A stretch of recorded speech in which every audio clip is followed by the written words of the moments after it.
Hoover boys and girls, I'm out at the cable to where almost by that's the real trail you're looking at. I have to move this stuff back. I have to get it off the road. This is supposed to be going on a container, but we need to make more room farther away from the road according to the township. So I need room, and I'm gonna need you guys to come back here, pick up all the wood pieces again like this. There's not that many anymore because the boys mostly got it, but take those over to the, I think the boys have a wood pallet over there. Find an empty pallet, sort of junkier pallet to throw all the wood on. And then we need to lay down pallets and lay out all these pictures, a couple inches apart each, because we need to photograph and measure every last thing. Sorry, pictures, not pictures, all these pieces. So what I can do is, if you'd rather pick them up from the ground, we can bring the skid steer back here and just dump it on the ground, but we have to get it done then right away. We can't leave them laying. Or you can lift them out and lay them on the pallets, and I can come back and do the photography and the pictures, and I can help lay them out if you get into heavier stuff. You just need to try to get that pallet taken care of, that skid, and then once it's all laid out, we can take a forklift and take it over to that shed and put it into storage. Thing is, we might not be able to get into the shed, so we might have to lift it to carry it into the shed, but at least when it's photographed and stuff. Thread protectors need pulled up, greased on the inside, and either screwed onto tooling or then sorted onto pallets by size. Strap to roll up, broken thread protector, metal dumpster, trash to go on the wood pallet. And then any cable tooling that can lift needs on pallets, I can do it probably because I think most of it's going to be too heavy. And then this is what I was talking, that tooling needs laid out on pallets. Something like this is too crowded. I mean, it's good, at least it's on a pallet, but these pallets are too crowded. It needs more spread out so we can measure it. This one's pretty close. Well, this one's probably good enough because I'm gonna throw some of this stuff out probably. But yeah, there's some more wood pieces to pick up. Yeah, so it's pretty simple. I think if all the Hoover children watch this video, they will know exactly what to do. Oh, thread protectors, you can put them, either sort them.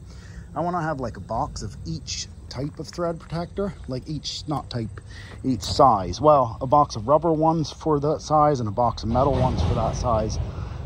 I don't know, maybe we can just mix them together and they just need to be sorted by sizes. I'll kind of probably let the sorter know. But then the other thing is all the stuff that's outside, not the stuff in the shed, but all the stuff that's outside, we can't have this. This rain will damage, the rust will damage these. So I want you to grease. So that's probably the first thing to do with the thread protectors is you pick them up, take a brush of grease from up in there, from the grease bucket. There's a brush in it. This is kind of a nasty job. You'll want to scrub your hands, not rub them on your clothes. But up there beside that spray can, there's a grease bucket with a brush in it. You take a brush of grease, you put it on the thread protector before you screw it on, like in or on the thread protector. Like this thread protector, I'd want to make sure I'm putting grease down there on the threads, and it's gonna be nasty, and then I can screw it onto something that does not have a thread protector. Same thing with this one. So that's prerogative number one. Let's get all the stuff that is outside, not in the shed, but outside, on here, on the ground, in this row, and in the row over by the rail trail.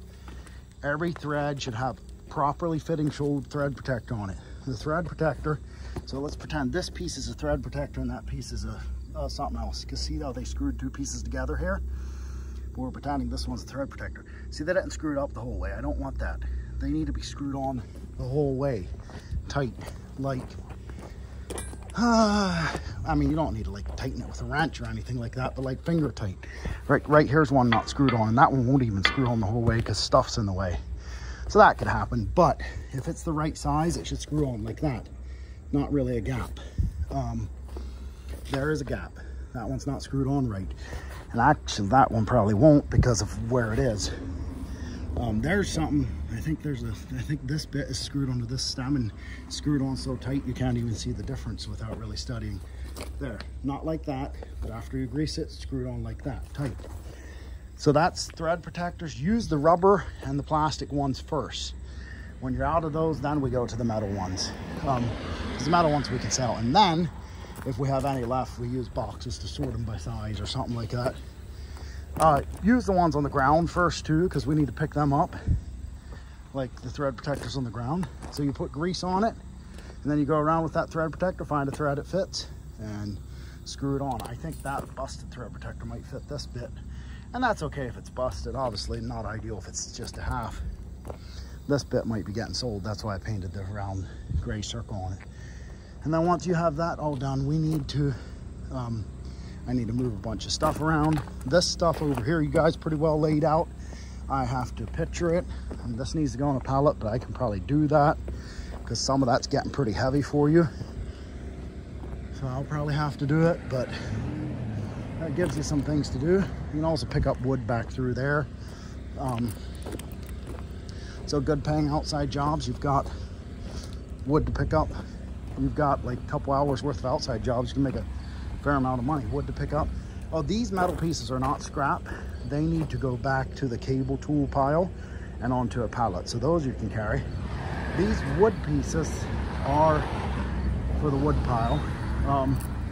And then these two pipes, there's more wood pieces to go to the wood pile, but these two pipes can go back to the bit shed. They're actually not cable tool pipes, they're something else, but those are cable tools. So I think with this video, which is, Lord willing, going to be less than 7 minutes long, you'll have enough to do.